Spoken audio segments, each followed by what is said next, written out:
Carrying on our look at Computex, we can stand here at the Phison stand to look at some of their innovations they worked on. Now we're going to be talking a little bit about DRAM-less SSDs. We're also going to be talking about some high-end Gen 5 performance, but bringing things in a little bit more on the domestic level that I think a lot of users are going to get behind, we can talk about this. Now this simple little USB Type-C connected drive doesn't seem like much. However, this is Phison's USB4 native controller known as the 225121 or the U21. This allows you to fully leverage the bandwidth via PCIe and out via that USB 4 connection with little to no overhead. As you can see from the performance numbers on the screen, we can see full leveraging of that 40 gigabits per second connection there. Well over 4,000 megabytes per second read, and just shy of that on write. Now, they tell me that the NAND that's going to be utilized inside this can allow you to get up to 16 TB capacity. So think about that. That is a 16 TB USB bus-powered external drive connected to your PC or Mac system and allowing you to fully leverage 4 gigabytes per second. There's still question marks about oversaturation and sustained performance, but nonetheless, those are very promising numbers from that controller, where up to this point, the management of the PCIe passover into USB at USB 4 level has not been this efficient, at least up till now. So let's return to something we talked about last year. Now, there is an ongoing question around the subject of Gen 5 SSD kind of market integration, whether people actually want to engage with it. Is hardware client solutions coming out and supporting it? And I think a lot of users are looking at how much the old electricity costs and are wondering whether it's a viable option. And if they do buy a Gen 5 SSD, are they actually able to leverage the performance, or is it just going to be too power hungry? Now, we're going to talk about two things, and we'll get onto this bad boy in a moment.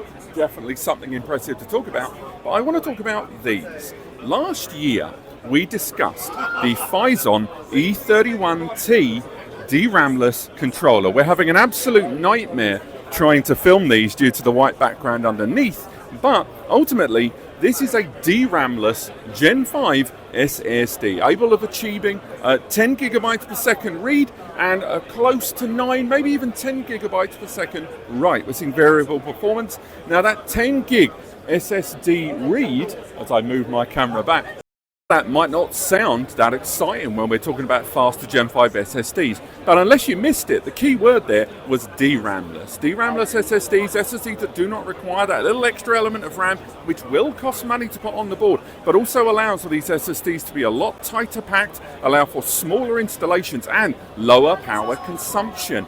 DRAMless SSDs we talked about last year, the E31T was actually unveiled last year, and we talked over on the Patriot stand back in 2023's Computex, while some of those drives were in development, and I'm pleased to say we have them right here.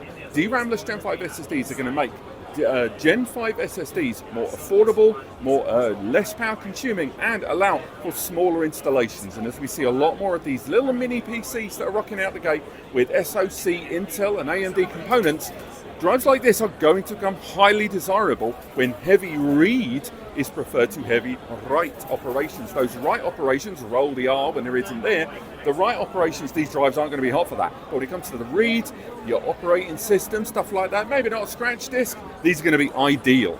And tailing up, I said I'd end on it, we've got Mike Spicer here, and we have what I would argue to be an impressive little bit of kit and some serious performance to talk about. Now, I could talk about the peak performance, we've already done that in a YouTube short, but you know what? I think they want to hear it from you, not me. Hey, thank you so much. It's Sure. so awesome to have you here.